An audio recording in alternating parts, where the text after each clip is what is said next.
Hello, Hello. hello. Hi. Welcome back to PoducateMe, the ESL podcast. All right. And I think today we wanted to talk about a few really, I guess, fun things that we always talk about like all the time. All the time. Yeah, this is actually one of my favorite hobbies or pastimes is I like bothering Hannah with the asking her constantly, what is this word in English? Or how do you say that in English? And we found out that there are so many words in my first languages and in the language that Hannah learned at some point Yeah. that there are just no equivalents in English. Yeah. Yeah. So then we'll like go into this whole like she'll say something and then you'll ask me like, "Hannah, what is this in English? What's the expression in English?" And she'll explain it. She'll take like 10 minutes to explain this thing, and then I'll just be like, "That doesn't exist."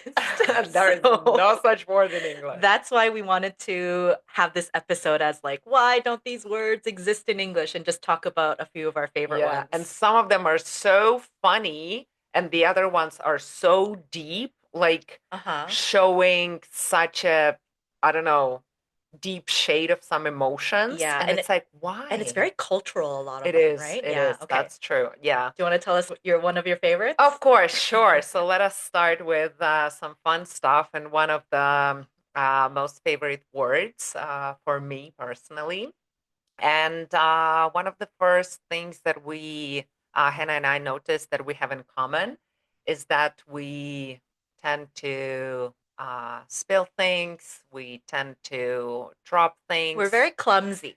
We are very Yeah. Very clumsy. clumsy and klutzy. Yeah, Yeah. and what is the expression, by the way? It's like the bull in a china shop. Yeah. You're a Yeah, bull in a china shop. exactly. So, and at some point, I asked Hannah if there is a word to describe a person like this. And the first options that Hannah gave me was, of course, clumsy or klutz. Yeah. I was like, nah, that doesn't show like the whole spectrum of what I'm talking about.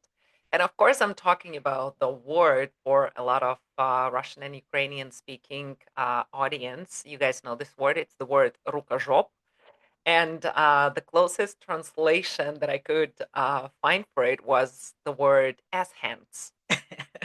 So now I'm the agent ass hands. Like you have an Hi. ass for your hands, right? Exactly. Or like your hands are growing from your ass. Okay. Yes. But having your the ass for the hands is basically the same. Basically the same. And then you were saying how like every time you spill something or like you spill your cup or you drop something, you'll call yourself like ass hands or something Yeah. like that. And you have this Uh-huh. thing with a friend where you send a picture Oh, yes, of the yes. accident that you had, right? And then because I'm also pretty clumsy, I was like, okay, this is not an actual English word, but I do this a lot. I spill cups, I spill things, I drop things all the time. And in my group of friends, every single time I spill something, they all they all go, "Spill dude." And they just call me Spill dude. So it's become this like ass hands moment versus spill dude Yeah. moment. Yeah, so her name is ass hands and my name is spill dude. Yeah. And this is very hilarious. Yeah. We have so much fun around like Yeah. these two. Yeah. Yeah.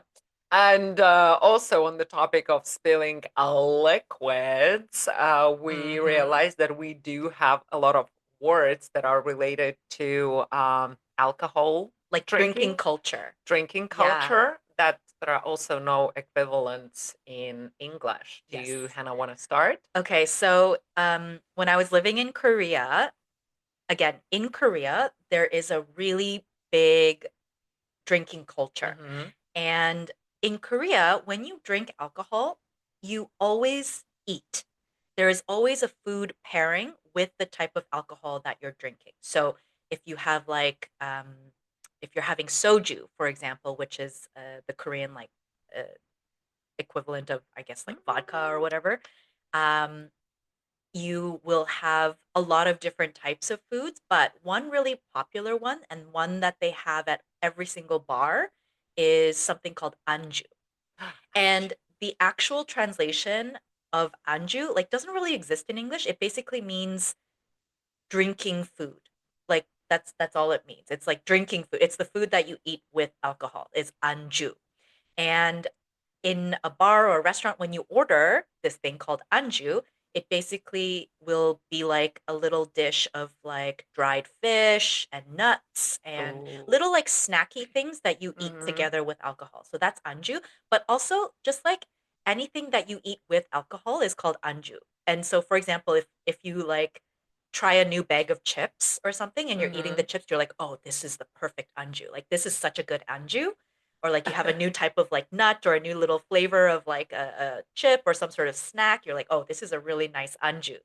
So that's like we don't really have an English word for this, like No, a like the word food. snack would not It just, doesn't do it justice. yeah, it Yeah, doesn't do yeah, yeah. justice. And on the topic of food and anju, one of my favorite anjus that I was introduced to by Hannah is corn with cheese, Corn melted cheese. cheese. Oh Yeah. my God, Like guys, you should buttery try. corn on a skillet with like melted mozzarella cheese on top. Oh, Great with so good. soju, great with beer. Yeah. Okay, other What about alcohol things. other alcohol things? But there was also something about the chicken and beer, Oh like yeah. the amalgamation of the words, or Yeah. Mhm. So in the Korean language, they really like to shorten words. So like they take the first, I guess, like syllable or the first character of a phrase and Uh-huh. then they put it together, right? So for example, a really common pairing in Korea is chicken and beer. It's just like Korean chicken with a nice ice cold draft beer. Oh, Oh, I want one yeah. right now. But in Korean, fried chicken is basically just chicken, and beer is mekju.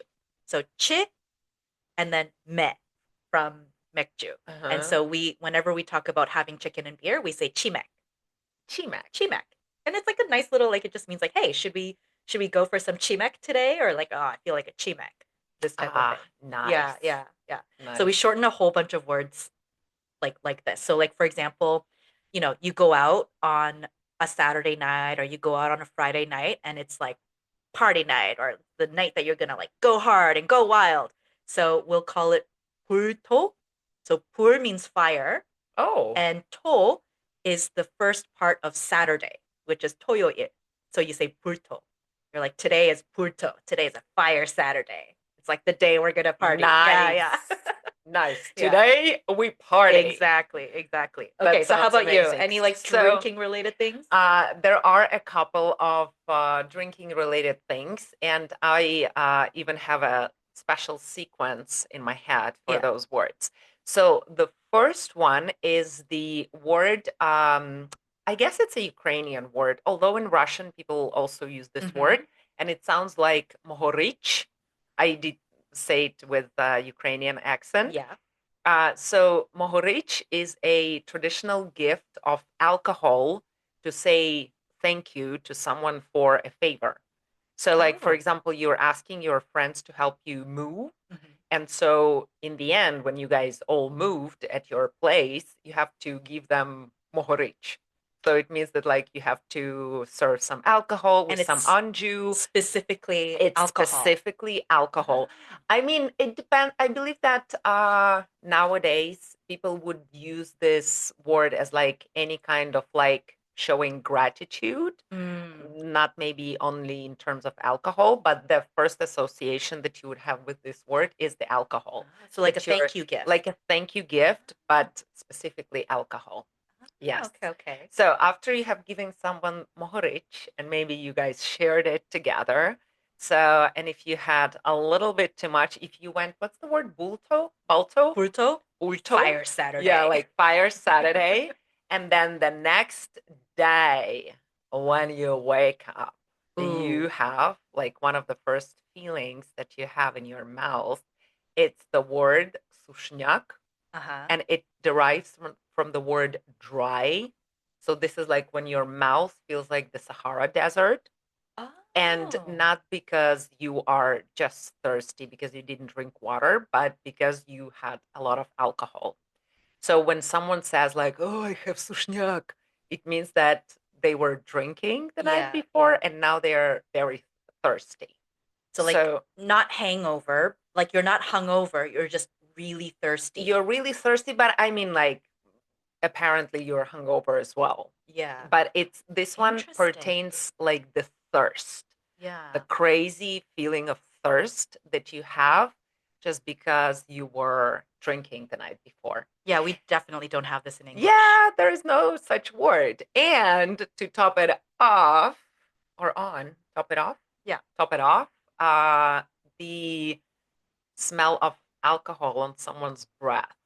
We Mm-hmm. have a specific word for it Mm-hmm. in Russian and Ukrainian. And I've been asking you for this word for Yeah. forever. And every It time you're like, Helen, I told you so many times. we just call it alcohol breath. It's just alcohol breath. Yeah, but we have a specific word for it. It's perigar. Mm-hmm. And I mean, the root of the word has something to do with like burning. I guess that because like alcohol like burns in your Uh-huh. stomach. I don't know. But like it's the like aftermath of burning. I would Oh, call it something like that. interesting. Yeah. So these are the drinking related words from my first languages. Yeah. They all seem to be like about the hangover. Yes, yes, all about the hangover, Yeah, it's like starting the with the breath from the gift. hangover and then Yeah, the first you gift, have you give someone the gift, and then the next day they wake up with this like the breath. dryness and the breath. I love it. I love it. Okay, so like back to the thing that I was saying about just Koreans really like to be efficient and it's just like a part of the culture, I guess, Uh-huh. and how we shorten all the words like purto and chimek and stuff like Uh-huh. that. There's another really funny one that I wanted to say, and it's in Korean, it's omchin-a. Chin. And Ah. basically like is the first part of 엄마, which means mom, right? Mm-hmm. Chin is the first part of 친구, which is friend. Chingu. 친구 is friend. Mm-hmm. And then a is the first part of son, which is ader. So when you put it together, it's mom's friend's son. Oh, mom friend's The son. mom, your mom's friend's son, and it's called omchina. We say, oh, like he's such a look at him, he's such an omchina, right? And this basically means like that perfect son, the prodigal, like the filial son Uh-huh. who's like Uh-huh. great, gets like perfect in school and got into the best And has a university and has very a successful job. successful job Mm-hmm. is the umchina. And it's the one that's like, when you're growing up, your parents will always compare you to somebody and you're like, oh, Yeah. well, like he's like this. He cleans his room all the time and he takes care of Look at his his siblings. He's grades. such like, and then it's always kind of like, oh, okay, we get it. You're the umchina. Oh, Yeah, interesting. yeah. We do have this expression, but as an expression, not just Hmm. like one word, but Hmm. the same as in English. Same as Mom's friend, son. mom's. See, the thing is, I that's not even really a thing in English, or at least in like Canadian English. We don't have the mom's friend's son thing reference. It's just you just get compared to Uh-huh. people or whatever, but it's not really a reference that you make. Interesting. Yeah, It got me thinking we could talk about it in one of the episodes about culture. yeah, I like wonder why family and this one doesn't relationships. exist in Canadian culture, but it does exist in my culture and in Hmm. Korean culture. Ooh, okay, yeah. Let's save that for another episode. Spoilers! Let's save that for another Awesome. episode. Any more interesting mashups? In terms of mashups, there's like so many. There Mm-hmm. are so many different things. I'll try to remember one for later. Okay. Yeah, yeah, Okay. I was thinking about the food when we were talking about the food. It's yeah. not related to alcohol, I promise. It's just the word that I forgot. In Russian and in Ukrainian, we do have a word for sweet cherries. It's Okay. the word черешня. Oh, Yes, I we like have that. the word for cherries or sour cherries. It's a Yeah. separate word. And then for sweet cherries, like it's a special word. And I was very much surprised when I came to Canada that, first of all, sweet cherries are very expensive in Canada. Very expensive. It's like a real treat in the summer if you want to get it. It's like, okay, it's almost like getting, I don't know, salmon or something, maybe Uh-huh. even more expensive. Doesn't matter. It is expensive in Canada, okay? The other surprise was that there is no word for this. It's Mm-hmm. just sweet cherries. I was like, what? Yeah, I So guess yeah, it's not as fun. it's not as Yeah, fun. sweet cherries, it's Yeah. just you get what you hear, Yeah. right? And with the word, the Russian Ukrainian word chereshnya, Yeah. you can sometimes even call it affectionately someone. Like, Aw, oh, come my little sweet here. cherry. Yeah, exactly. Something like that. That's cute. That's cute. Mm-hmm. Okay, so there were also a couple of things like we've had some conversations where you know we get a little deep, I guess, like just talk about a few like deep words, and then there's certain words that again like they don't really have an English equivalent, and there's no real way to like we can try to explain it in English, but it doesn't like envelop the actual meaning of the word, Yeah, and right? doesn't like conveys the whole feeling and understanding of Yeah. the word. Yeah. Do you have anything like that? Yes, I do. I do actually have two words. One of them is the word тоска. Uh, Taska. it's a feeling, and it's something like spiritual longing or melancholy.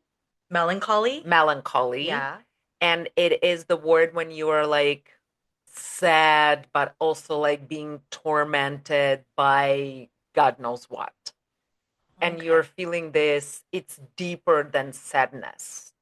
Deeper than sadness. Yeah, I'm trying to think of like if there would be an English equivalent. I don't think so. And Yeah. I guess that it's I like long time ago I came across the list of the words that do not have like the Russian Ukrainian words that do not have equivalency in Yeah, Russian yeah. in English. Yeah. And I remember these two words along with the next one that I'm gonna say Mm-hmm. that there is just no like equivalent. You Oh, okay, can okay. try and describe this feeling, but there is no like So like specific in what word. situation would you use it? So it's you can say it about like when you're homesick. And instead of Oh, saying like I'm homesick, you yeah. can say I this word my home.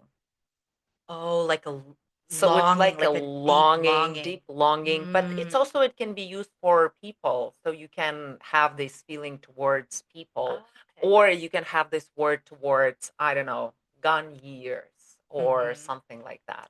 Interesting. So like it it's like a bunch of emotions, I It is a guess, put bunch of into emotions, and one it's a word. very complex and deep emotion. Not Interesting. just like, oh, I'm just sad, like or whatever. Ooh, okay, Yeah. okay. And the other Russian word is the word nadriv. Mm-hmm. It's hard to pronounce, I guess. Nadriv. Oh, good. Look at Aha! you. Okay, not that hard to pronounce. And the root of the word comes from the word like being torn apart. Okay. And this is also a very Like deep heartbreak? feeling. It's not about the heartbreak. It's like it is about the deep emotions that you're experiencing, and people can speak with this feeling, or even people can sing with this feeling. You know, when Mm, they're not just singing with their voice, they're singing like literally their emotions. like with their When they're heart. on the brink of like having a breakdown or being like torn apart by the emotions that they're Okay. experiencing. It is a very deep one. It is a Okay. very deep one. So kind of similar. Actually, no, it's not really that, it's not really that similar, but there is one in Korean that I learned while I was in Korea, and I don't I've been trying to figure out how to explain it, or I have been searching for like an English Mm-hmm. equivalent to this word, but I don't think it exists because it's a mix of like cultural and historical Oh, plus the actual translation of the word. So the word is called han in Han. Korean, han, and it's not even an emotion. It's like um it's a collective, like as a Korean, it's something that you are born with and something that's just like in your body and in your bones. Mm-hmm. And it is this like grief or like sorrow or pain that Koreans carry around with them. And so Oh. like culturally as a people, Koreans are tend to be very okay, what would be a way to explain it? Like there's a sense of like deep uh like frustration, angst, Mm-hmm. this type of thing. And it has to do with historical because historically Korea has been a has a very pained, I guess, past. Mm-hmm. So I think that's what we call Han. Like everybody carries your Han inside of you. This is Yeah, so it's really I interesting. don't know how to explain it, but this is I guess the best way to explain it. It's like it's this national uh as a country a grief that every Korean individually carries with them. Yeah, yeah. Wow. So that's called Han. This is something like on the, like karmic level and stuff. Yeah, yeah, yeah. It's like something that's like generations and your ancestors had Mm-hmm. it and your things like that. But on the other side, just to make things a little bit brighter, Okay. there is another beautiful word that I think it's one of my favorite Korean words that I've learned, and it's chong. Chong. Yeah. And you can say it's the opposite of han. But chong is basically like you you develop chong amongst people, right? Oh. And so it's a connection that you grow Mm-hmm. between relationships. So you can the expression that you would use or the collocation I guess you would use in Korean is like where um, you have chun or like you carry chun with me, right? And so it's like I feel like protective of you, or I feel very emotionally connected to you, or I feel like I really care about you. So Oh, this this is is like, sweet. yeah. And so if even if you've met someone, like you can say, oh, I've only met them for such a short time, but I have Chung. Like we have Chung. Or if on the opposite side, right? If you just feel like no emotional connection to someone, be like, oh, we have no Chung. Like we don't have this connection. No Chong, just hung. Yeah. Fun. Yeah, exactly. Exactly. So those are kind of like deeper ones that I wish there was an I mean, I guess there can't be because they are very cultural in Yeah, itself. that's true. Yeah. And so with Koreans, it's always like this, it has to do with the inside and the spiritual, like yeah, Chong and Han, like these types of things. This is Yeah, beautiful. yeah. I love it. Historically as well, they're both like very beautiful Hmm. words in different ways. Yeah, yeah. How about, do you have any others? Nothing about the emotions, Mm-hmm. at least nothing that I can think about right now. But I did recall one more word that there is no equivalent. There is no word in English. Mm-hmm. And this is the word that means 24 hours. And it's not Mm. just like the day. Mm-hmm. It's like the day and the night together. It means like 24 hours. Mm-hmm. It's the word doba in Ukrainian Mm-hmm. or sutki in Russian. And yeah, I just realized that there is no word in English because in English it's like 24 hours Yeah. or We it's say just, the actual it's a day. day and night, all Yeah. day and night. I study day and night. Yeah, I study day and night or like Mm. 24/7 or 24/7. something like that. Yeah. 24/7 is a good one. Yeah. Yeah, yeah, because it means like 24 hours, 7 days a week. Yeah. There is another one that I thought of.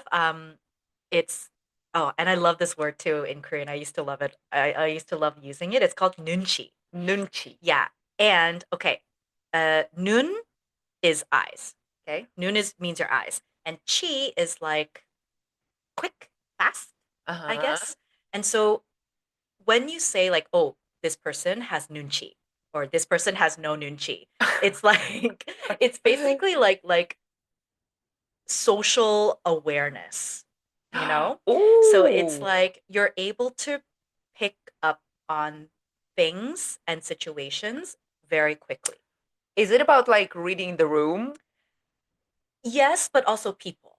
Okay. Yeah. So it's like if say we're having a conversation and I just like I don't know, look away or something like that, you can quickly understand that I'm Ah. feeling like bored or I'm feeling tired or whatever the case is, right? Mm-hmm. And so it's things like that. Or it in Korean culture, it's also a little bit of like, for example, um, if there's like an older person and you notice that like they need something and you're very quick to do it for them, Mm-hmm. right? So you can say, "Oh, like your nunchi is fast," Oh, like this. so you would say because chi is fast, and so you can say your nunchi is fast? Yeah, like fast as in the verb. Ah, I Yeah, see. chi is Uh-huh. just like the character for Uh-huh. speed, kind of. So it's like, "Oh, you've got like fast nunchi." Yeah. I don't know. Sometimes I feel like I have fast nunchi, and sometimes I feel like Oh, I doesn't don't. everyone? Yeah. There Yeah. are times when you can have good nunchi, fast nunchi, but there are some times where you just don't. But there Reading are the some room. people who just can't at Yeah. all, ever. So, And remember recently we were talking about like the social cues? yeah. Yeah, so some people are very No fast nunchi. at this Yeah. and I others guess like are social not. cues, social awareness, that would be the closest, but we can use it in so many like varieties of ways in Korean. That is Yeah. true. Yeah. Yeah. Well, I'm sure that if we had unlimited amount of time, we could talk about Oh this yeah. forever and Forever. forever. We can do a But part two at some point too. yeah, Like, and it would be really nice if you guys let us know about some of the words that you wished existed in English, if you know yeah. of some words that you have in your first language and there are no equivalents in English. Ooh, please do. I love learning these words. Yeah, Yeah, these it are would so be fun. really nice. And also, I guess that we are up for a challenge. So if you want to comment on some words that you think don't exist in English, and we can look them up and see if maybe there are. Yeah, exactly. So don't forget to find us on Instagram at PoducateMe, and you can send us an email, eslpodukateme at gmail.com. Please tell us the words that you wish existed in English. We would love to hear about them and learn about them as well. Yeah, and as always, thank you so much for joining. It was a pleasure to educate you today a little bit. And until next time, keep listening, keep learning, and educate Educate yourself. yourself.